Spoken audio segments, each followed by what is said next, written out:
ئەنجومەنی مافی مرۆڤ سەر بە نەتەوەیەکگرتوەکان سەرکوتی هێزەکانی ئیران بۆ سەرخۆپێشاندەران یاشتی خوازی شەرمەزار دەکات و دەنگ دەدا بە دروستکردنی لێکۆڵینەوەیەکی ئاست بەر سەبارەت بەو سەرکوتکردنە کوشندەیە. بۆ تاوتۆکردن و شیکردنی ئەم ڕووداوانە لە ئێران کە ڕووەدا ئێستا میوانداری ئەحمەد ئەسکەندەری توێژەر و شرۆڤەکاری سیاسی کە ڕاستەوخۆ لە سوید لەگەڵمانە. کاک ئەحمەد ئەم کاتت باش پێش هەموو شتێک دەمویست بزانم وەکو چاودێرێک پێشهاتەکانی ئێران بە تایبەتش لە شارە کوردیەکان ئێستا چین لای تۆ؟ زۆر سپاس وێڕای سلااو بۆ ئێوە و بۆ بینەرانی بەڕێز. دوایین پێشهاتەکان ئەوەیە کە ئێستا کوردستان ئەوەیە کە بە فارسی پێی دەڵێن حکوومەتی نظامی بارودۆخی نائاسایی ڕانەگەیاندراو بە ڕسمی ڕایان نەگەیاندووە لە ئێران بەردەوامە لە شارەکانی ڕۆژهەڵاتی کوردستان و جگە لە بارودۆخی ئابووری زۆر خراپ ئەوەیشیان لێ زیاد کردووە چەک و تەقەمەنی و هێزێکی ئێجگار زۆر لە کوردستان کۆکراوەتەوە جگە لە کوشتن و بریندارکردن و زیندانیکردن و ئەمجار ناڕەحەتکردنی خەڵک لە ماڵەکەی خۆیان و تەقاکردن تەنانەت لە دەرگا و پەنجەرەی ماڵی خەڵک شتێکی دیاردەیەکی سەیریش پەیدا بووە ئەویش ڕەفاندن بووە بە بەشێ لە کارەکانی ڕژیم بە تایبەت لە شارەکانی ستنا لە مەریوان لە سەلاسی باوەجانی لە سەحنەی کرماشان و هەروەها لە شاری مەهاباد تەنها لە مەهاباد لە ماوەیەکی کورتە 18 کەسیان ڕەفاندووە. ئەم ڕەفاندنانە زیندانیکردن نییە چون زیندانیکردن هێزێک دەچێ و ئەیان گرێ و دەیباتە زیندانێکەوە بەڵام ئەمەش دیاردەیەکە کە زیاد بووە. خۆشبەختانە پشتیوانی خەڵک گەرم و گوڕە خۆپیشاندان و مانگرتن زۆرە بەڵام دیارە ئێمەی کورد لە ڕۆژهەڵاتی کوردستان چاوەڕوانی پشتیوانی زیاتر و گەرم و گورترین لە بە باقی شوێنەکانی ئەمەش ئەبێ بەهۆی ئەوەی کە خۆپیشاندنەکان زیاتر بن. بەڵام دەمیست لە جەنابەت تێبگەم هەڵویستی ئەنجومەنی مافەکانی مرۆڤ سەر بە نەتەوەیەکگرتووەکان کە ڕۆژی پێشەمە بڕیارێک داوە کا لێکۆڵینەوەیەک بکەن لەسەر ئەم بابەتەوە خۆ دەزانی یعنی ئەم شەرمەزاری ئەم کردەوەی ئێران کردووە. ینی ئەم هەڵوێستە چۆن جەنابەت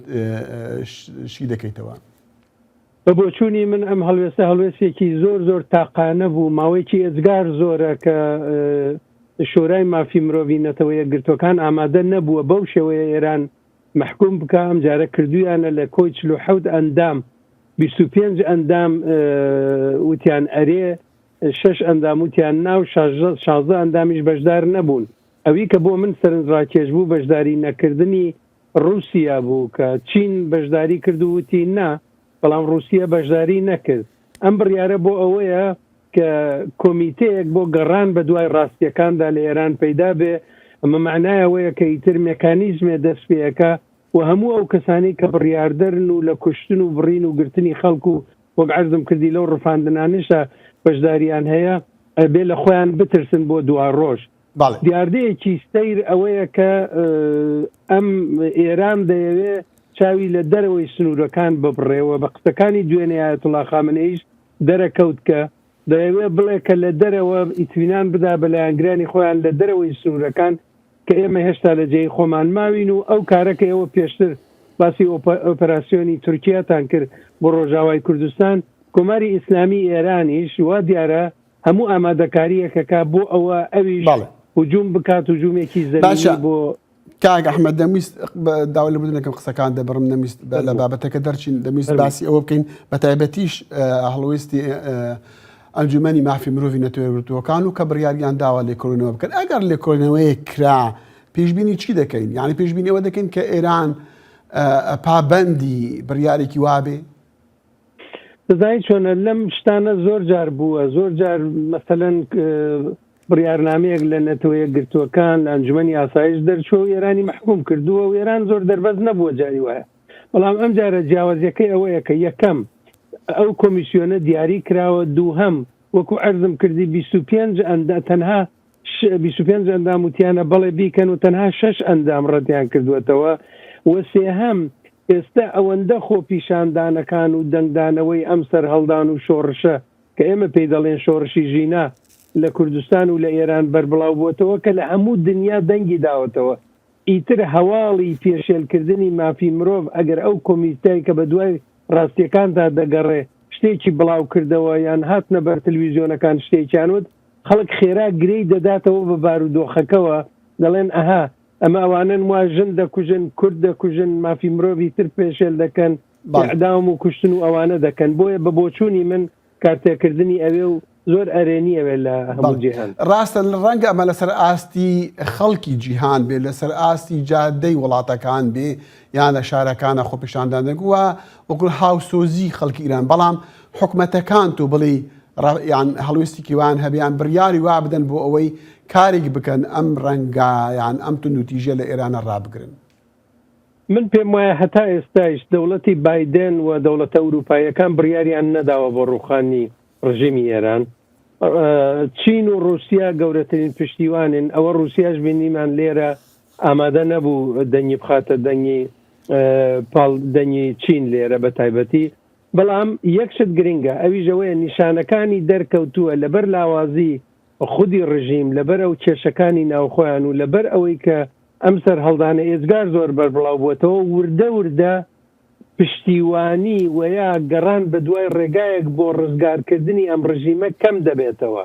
بۆ نمونە ئەوەی کە دەگەڕان بزانن لە دۆسیەی ئەتۆمیە ڕێکەوتنێک پەلیان بوو ئەمریکایش و ئوروپاش بە پەلە بوون لەسەرەوە ڕێکەوتنێ بکەن ئێستا هێندێک کشاونەتەوە معنایەوە نییە ئامادەی هیچ ڕێکەوتنێ نین بەڵام ئەو قسانەی دوێنەی خامنەیی بە قازانجی ئوروپا و ئەمریکایە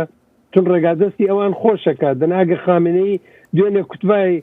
ئەوە هیچ نییە ئێمە جێبەجێی دەکەین و سیاستمان فلانە و ڕێگایەکی بکردایەتەوە بۆ ئەوە بچن دانووسانەکان هێندێک ئیمتیاز بدەن من پێم وایە وڵاتانی دەرەوە هێندێک دەکشانەوە لە پشتیوانیە بەڵام ئێستا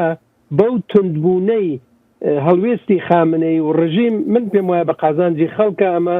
و دەوڵەتانی دەرەوە زیاتر مسۆگەر زیاتر دەچنە سەرەوە کە دەبێت پشتیوانی بکەن لەم بەڵام کاک ئەحمەد زۆر جار ئێران توانیەتی و کردوویەتی کە بابەتی بۆ نمونە ڕێکەوتنی ناوەکی لەگەڵ جیهانە بەکار بێنێ بەرامبەر بەوەی کە جیهان تا ڕادێک بێدەنگ بێ لە پێشێلیەکانی مافی مرۆڤ لە ئێراندا ئەم جارەش ئەوە بەکاردێنییان یان هەندێک نوانن نیشانی هەندێک وەکو بڵێ ڕێکەوتن دەکاتن بۆ ئەوەی بابەتی مافی مرۆڤ لە ئێرانە لەبیر بکرێتەوە. من پێم وایە ئەم جارە زۆر جیاوازە ینی ئەم جارە ئەو سەر هەڵدانە کە ژنێکی گەنجی کوردی خەڵکی شارەکەی خۆم خەڵکی سەقز لە کوردستان لە تاران بەو شێوە دڕندانەیە کوشتیان و ئەو سەر هەڵدانە مەزنەی لێ دروست بووە کەەوە پایناوەتە سێهەمین مانگی ئەم جار زۆر جیاوازە لەبەر ئەوە ئەم جار لەناو خودی کۆنسێرڤاتیڤەکان و کۆنخوازەکانیشە وەک خۆمان وەک لە ئێران دەڵێن ناهەماهەنگی پەیدا بووە و یەکدەنگ نین ئەوە هیچ ڕێفۆرم خوازەکان دەرگایان دەکوتن و دەڵێن بیکەن بۆیە من پێم وایە ئەم جارە لە قاودانی پێشێلکردنی مافی مرۆڤ ئەم جارە